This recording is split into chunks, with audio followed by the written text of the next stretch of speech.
Good morning. Good morning. Happy Monday, the 25th of June. Tanja here, Leadership and Mindset Specialist for real estate and property professionals, and welcome to Mindset Mastery Monday, where I'm simply making myself available to answer any mindset questions, particularly if you're in the real estate or property space. And why are we doing this? Well, this is an industry where you are going to bump up against rejection every single day, which will make you transactional. So we're here to really provide aids to your mindset cues. This is a conversation for real estate leaders, agents, property managers, BDMs, admin and accounts. And today's session, we're going to really look at what is the number one thing that messes with our mind and how can you shift it quickly to rise resilient in a world of rejection. And then we've got a handful of questions from people. So feel free to comment. G'day, Gavin and McAdams Apple. Hello, good morning.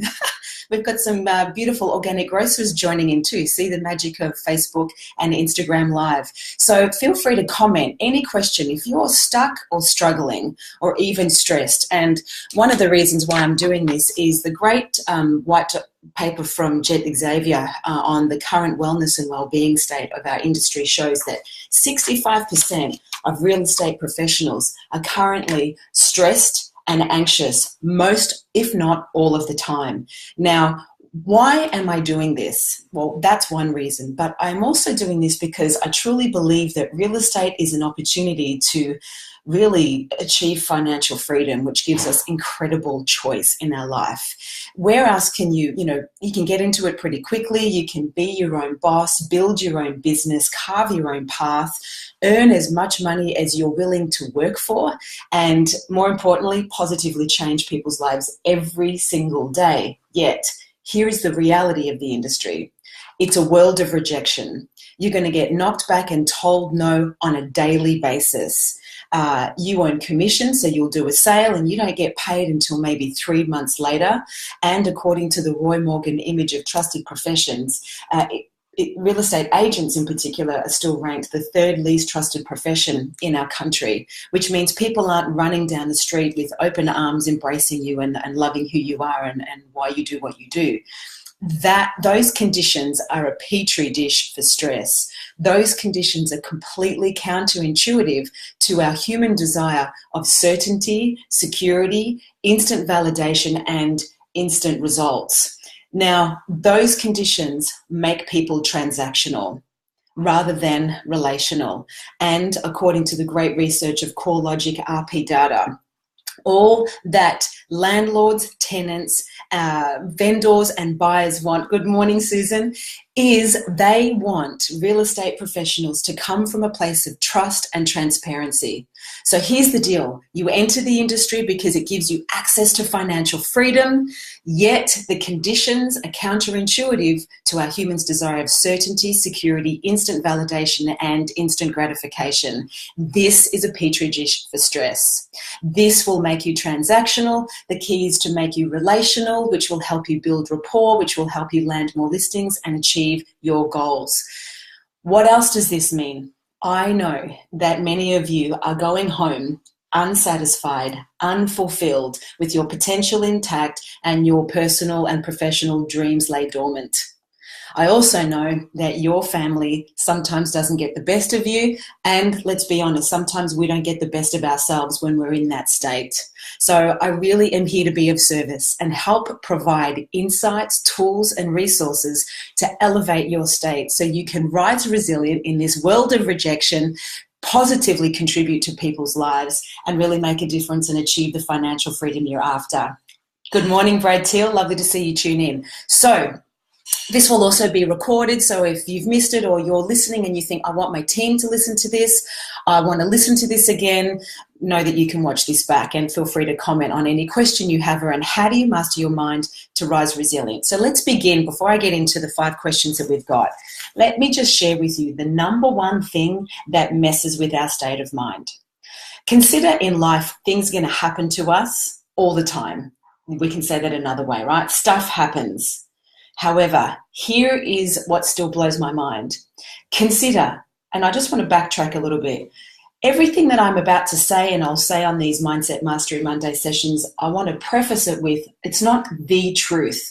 It's not the answer, but it is a perspective.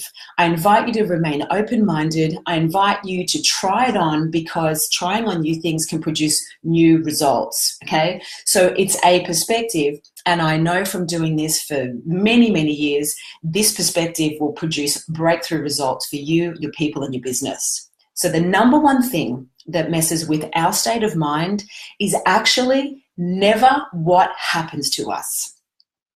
It is the meaning we add. So let me just say that again. It is not what happens to us that messes with our state of mind. It is the meaning we add to what's happened. So it could be something simple that's happened to you in your life, or something way more serious and significant. And let me give you an example of this. You know, I had a client who we were doing some work together, and they realized when they were young, they were sitting at the table having dinner with their family, and the siblings ran off, and mum and dad are in the kitchen scraping the mashed potato off the plate. And they looked up, about 4 or 5, and they said, can you read me a story? And mum and dad looked down and said, not now, Josephine, we're busy. So that's what happened. Josephine decided, I don't matter. Like, you don't love me, I'm not important. And she filed that decision in the future and started gathering evidence to be right about it. Let's go to the other end of the spectrum. I also worked with someone many years ago that was sexually molested by 5 men, put in a boot of a car and left on a football field. Pretty significant happening, you would say. Here's what still blows my mind as a peak performance coach. I just don't take this stuff for granted. A simple happening and a significant happening, both people made the same decision that they weren't good enough and there was something wrong with them. So let's look at real estate, for example. Maybe you landed a listing and you're going to a listing consultation, you get a phone call that they've gone with somebody else. You could make that mean there's something wrong with you. Like, what did I do wrong? And then we become super self-absorbed and we don't get interested in what actually happened with our potential client. So when stuff happens to you, and if you're in the arena of life, stuff is going to happen to you the whole time, every day. Here's my tip. Deconstruct what happened and what you make it mean. What's going on in your life and what are you making it mean? And don't collapse the two. One of the tips that Oprah Winfrey talks a lot about is ask not why me and why is this happening to me. Ask what is there to learn. And particularly in real estate, when we lose ourselves in service of others, and if you've lost a listing or if you've lost a sale, get interested in what was missing from your conversation or your value proposition that had them disengage with you. Don't make it mean anything negative about you. Easier said than done. It's definitely a muscle you want to practice. But I promise you, those agents that don't collapse it, don't take it personally and don't wear it like an armor and actually just go, okay, ego's taken a bit of a hit, put my ego aside and let me ask what is there to learn and how can I tweak what I do to gain access to being better at articulating my value proposition or building rapport. So in the case of losing a listing, you can certainly, it's, as I said, easier said than done. Feel free to ring, your vendor and say, look, congratulations. I noticed you've gone, you've put your house on the market and I noticed you've gone with somebody else. Can I ask, what was missing in our listing consultation that would have really made the difference for you? Now, hopefully there'll be, and you can say, I'm here to consistently improve and evolve. I'm really keen to grow who I am. And so I just invite you to be super honest with me. Some will, some won't. If you're not comfortable doing that though, ask someone to ring on your behalf. Absolutely, Susan. Learn to disassociate who you are from what you sell. This is thank you for saying that, Susan. This is one of the biggest things that I see agents trip themselves up, particularly. Many agents are not fulfilling their personal why and their financial goals because They're not prospecting because they fear rejection, because it's all about them. Their focus is on them. Now, we're human and our focus often is on us, and what we need is, and our inner child needs validation and connection. So we rock up, most of us rock up in a sales situation thinking we're selling ourselves. And if you are watching this and you struggle prospecting, or you struggle in listing consultations, or your listing conversion isn't as high as you want it to be, I really invite you to take a look. Where is your focus? Are you focusing on selling yourself? This is why I call them listing consultations, not listing presentations, because as a vendor, I don't want you to present to me. I want you to consult with me. I want you to ask me questions. I want you to partner me in the sale of my biggest asset. Okay, so that's that distinction. But when we come in selling ourselves, and if you don't value yourself, you will not do a good job. So consider, you as a real estate agent are the trusted advisor in your marketplace. Your job is to know your market, know the value of the properties that you're selling, know what the economic climate is, know what the local council are doing to elevate the value of all of your demographic, know who your demographic is, know the average days on market, know your stuff. And then when you're at a listing consultation, just ask your vendors, tell me, what are the things that are important to you in selling your home? A, and B, get them to order them in priority. So if you were to order those in priority, what is the priority? Because everything that comes out of your mouth needs to be reverse engineered in a hierarchy of their needs, and then you'll instantly build rapport. Secondly, at a listing consultation, ask, tell me, Susan, what do you expect from your agent of choice? Write those things down. Great. And now tell me in order of priority. What matters to you? Again, you're going to reverse engineer all of your dialogue to meet what's most important to your vendors. We're going to talk more about that down the track when we talk about how do you master your mindset for a listing consultation. So the number one thing that's going to trip us up in our life is actually not what happens to us. It's a really big statement, because I get many of you have navigated many big things. However, as a peak performance coach, I have to say that whether it's simple or significant, I promise you, it is not what happened. It is the meaning you add, and it is the decisions that you make, both personally and professionally. Have you ever been in love? Have you ever given your heart to someone, given your all, and they ended it, or they cheated on you? Take a look. What did you decide? Did you decide that you're not good enough? Did you decide that don't trust women or don't trust men, and then that becomes your paradigm? There are many decisions that we make, and they're either empowered decisions or disempowered decisions. From today, I invite you, notice what happens to you in your life, in your day-to-day practice, and notice if you're adding any meaning. Deconstruct the meaning from what happened and ask yourself not, why me? But what is the lesson? There will always be a lesson, and the universe is never going to give you anything that you can't handle. So if you have any questions on that, feel free to comment, feel free to DM, and I hope just that little distinction provided some clarity for you. Just consider, okay, what's happening to me and the decisions that I make today. Start to become the observer so you can consciously choose your thoughts, your words, and your actions, because you'll really produce phenomenal results when you're in that place. So I want to get to some questions for today. And these aren't people's real names, because most people actually wanted this to be confidential. Good morning, Kaya. How are you? So question number one, how do I ask for support and when? Really good question. Now, let's look first of all that why we don't ask for support when we need it. A lot of it is our ego. We like to project that we've got things all handled and all sorted. And it's like what I call the duck syndrome. So above water, everything looks really peaceful and graceful, but underwater, we are treading water and trying to survive. So first of all, notice that if you're not asking for help, your concern is what other people will think of you. Your concern is that they will think less of you because you're asking for help. I want to shift this paradigm, because here's my view on this. When in the 15 years I've been coaching, when I ask every single person, what do you love? Guess what the answer is? I love helping people.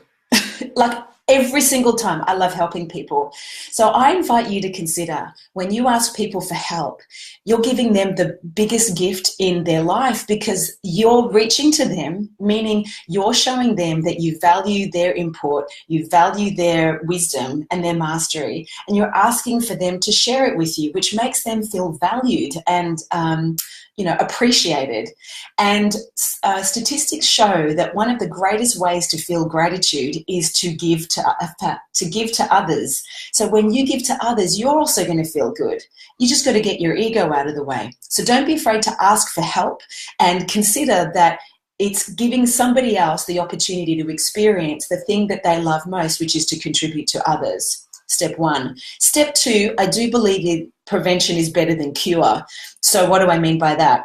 How do I ask for support and when? If you're an agent or in PM or admin and accounts, I would invite you to make sure that you have strategic meetings with your leader. You really want to set yourself up for success. You want to have a business strategy for your 12 months. You want to be, first of all, clear about how much do you want to earn, meaning take home. Here's what I see a lot in this industry. We focus on total GCI, and there's a real lack of accountability, measurement and management from many brands and individuals and leaders. And often agents are going home unsatisfied and unfulfilled, not achieving their objectives, because I truly believe they don't have clarity around how much are they going to take home, how much is going to be in their back pocket, and why does that matter? Do they have debt to pay off? Do they have a deposit they want to save for a house? Do they have a first property that they want to invest in? Do they have a sick kid they need to keep alive? So first of all, don't be afraid to ask for help. You're giving someone a great gift by having them contribute to you. Second of all, prevention is better than cure.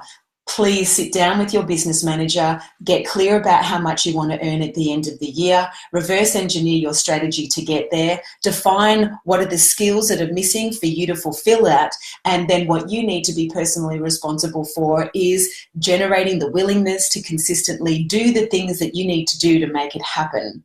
So do it up front. Please also make sure you have regular one-on-ones, quarterly reviews, and there should be no surprises at your final, your annual review. Now, if you're working with a brand or a leader that you don't have any of that, please don't wait for it. Self-manage.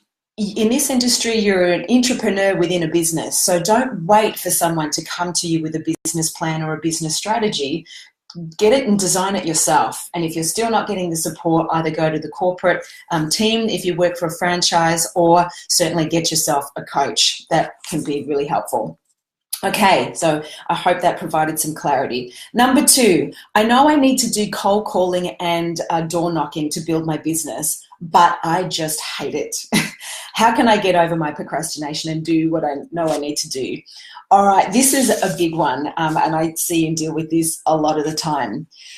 So let's take a look. Cold calling and door knocking are an access for you to achieve financial freedom by changing the lives of others. It's a way that you can connect to people, introduce yourself, and provide a valuable service. In this case, like anything, I would say definition is decisive. If you want to have a breakthrough with cold calling and door knocking, you've got to start by looking at what is your definition of cold calling and door knocking. If you're watching this and you're stuck with this area, I would assume that you have a disempowered definition of cold calling. It could be something like this. I'm going to be an interruption. They're going to reject me. I'm going to annoy them. They don't want to hear from me. I hate it. It's not fun. So do you reckon all of those definitions are going to propel you to be of service and get out there? Absolutely not. But I can tell you this, no strategy, no script, no dialogue are going to help you get access to really transforming this. It all comes down to your definition. So what is a more empowering definition of cold calling or door knocking? Listen, try this on. I am of value. There are people in my community that want to make decisions for the future, and they're using their number one asset as a resource to make those decisions. I am the trusted advisor of my area. I know what the value of the homes are. I know what the average days on market are. I'm effective in my negotiation skills. I'm not a real estate agent. I am a change agent. Because of me, people positively get on to the next phase of their lives. Now, this may sound a bit airy-fairy, but I have seen people go from, I hate cold calling because of their disempowered definition, to actually who I am is a change agent. Because of me, people clear debt, people, get out of their, sticky relationship and go through that divorce and get on with their lives. People can upgrade their house because they're having twins and they need more space. People can go and start that business. So when you change your definition from disempowered to empowered, you're going to have more impetus to go and knock on the door and call on the phone. Now, you're not going to shift instantly. It is going to be a practice, and you're going to need to get more comfortable with it. But just practice shifting your definition from disempowered to empowered, and relate to yourself as a real change agent that partners people creating amazing new futures for themselves and their lives, and just see what stirs from that place. So I hope that provides some insight of how you can shift, and remember, it's a practice. My second thing that I would add to that, though, is model a master. Go and find someone in your office or in your business or in your brand or in the industry that is masterful at cold calling and door knocking, and deconstruct their strategies and what they do to make it happen, and then replicate it. Again, it's a practice. Do you know there are 5 steps to confidence? And most people stop on the 3rd step and quit, never fulfilling their potential. That's when we quit, when we're practicing. When we're practicing something new, what tends to happen? We stuff up. We mess up. Thank you for your lovely comment, Millie. I love Susan's comment here. The problem is not the act of cold calling itself. It is the meaning you assign to it, 100 gazillion%. Absolutely. So, number 4, I have an ideal week. I know it's good for me, yet I find it hard to stick to, and my staff interrupt me all the time. This was a question from a principal. You may not be a principal watching this, and you have an ideal week. It looks good in your Outlook calendar. Maybe it's even all color-coded, but you don't stick to it, and then your staff are interrupting you all the time. First of all, I just want to pay homage to real estate principals and real estate leaders, because it takes something to stand in the future that doesn't exist yet and help people achieve their personal goal and why.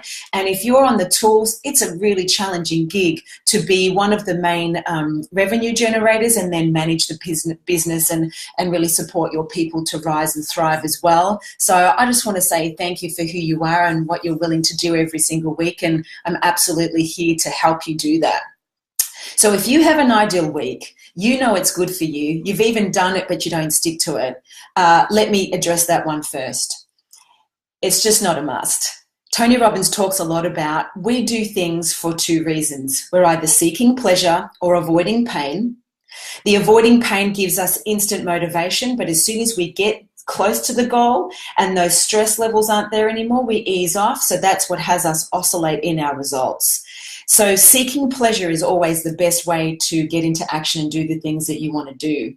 Secondly, Tony Robbins again talks about if there are standards that you want to achieve in your life, like fulfill your ideal week because it's an architecture to have you succeed both in the business and on the business, and you're not doing it, it's just a should. You know you should do it. We know we should prospect. We know we should cold call. We know we should brush our teeth at night.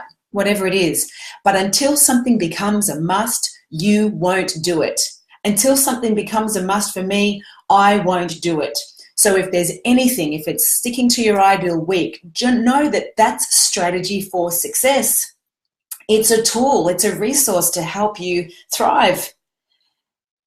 You're either going to tell yourself, yeah, I really should stick to it, or it'll be a must. Now, the second part of this question of my staff interrupt me all the time, that's a pattern, and you I want to share this, one of my favorite quotes. We teach people how to treat us by what we allow, what we stop, and what we continue. So as a leader, if your staff are interrupting you all the time, no doubt they've got valid and general, questions to ask you. However, you need to let them know, especially if you're on the tools. Guys, out of all the business that we generate, I bring in 70% of the revenue for this business.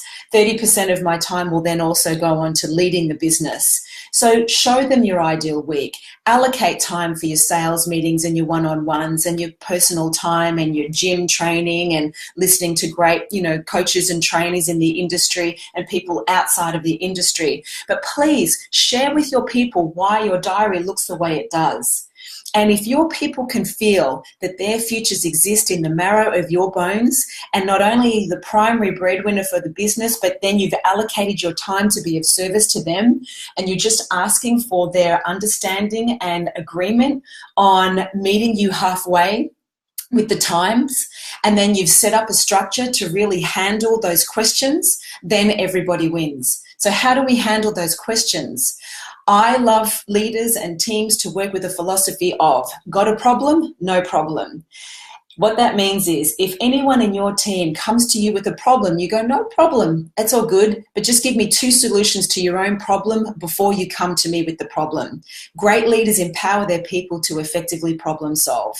And if you need an architecture to decide the solutions on your problems, use your company values as the ingredients for great decision making. So got a problem? No problem. Give me 2 solutions to your own problem.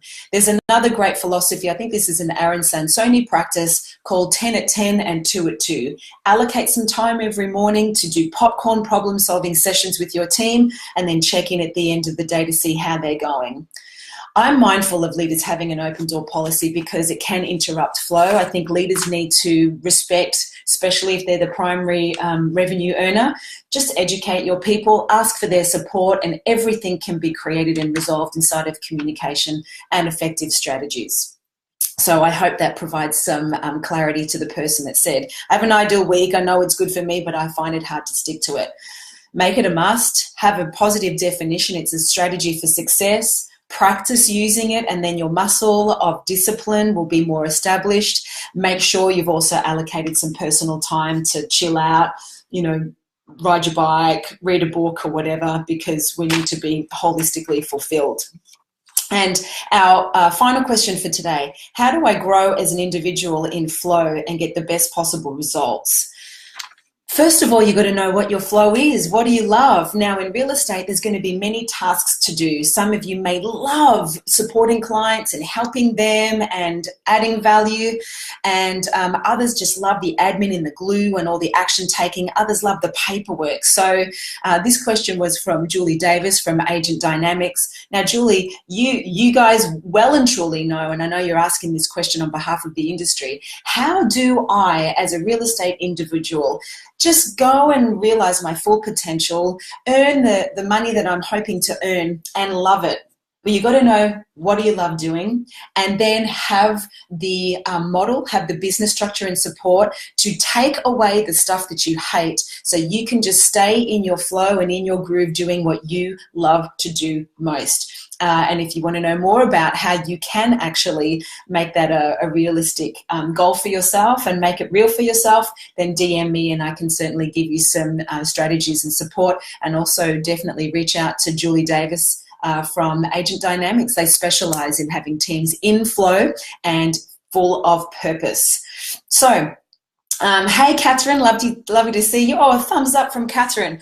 So that's half an hour's gone really quickly. I did some rapid fire Q&A. I hope you found some of those answers useful.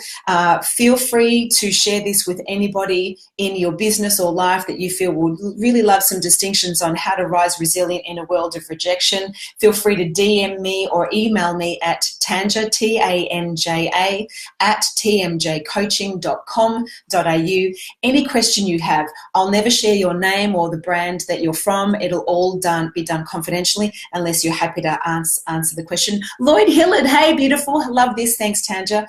This was just an idea. I really hope that this gains momentum. My only intention is to be of service. As a peak performance coach in the industry, I really get to see every day people with heaps of potential intact and just some self-sabotaging strategies or a lack of structure that's getting in the way. You are perfect, whole and complete. All we need to do is to get you unleashed and out there fully of service so your clients love you, you know you're adding value, and that you're changing the world in one conversation at a time. If you found this useful, please write a comment and let me know. Tell me what content you would love to see in the future, and it's really been my pleasure to be of service. So there goes session 1 for Mindset Mastery Monday. I'll be here live next session on next Monday, and the topic that we're going to kick off before Q&A is the 2 mindsets. What does a fixed mindset and what does a growth mindset look like, and why do you need to know? Take care and have a magic week. We're going to say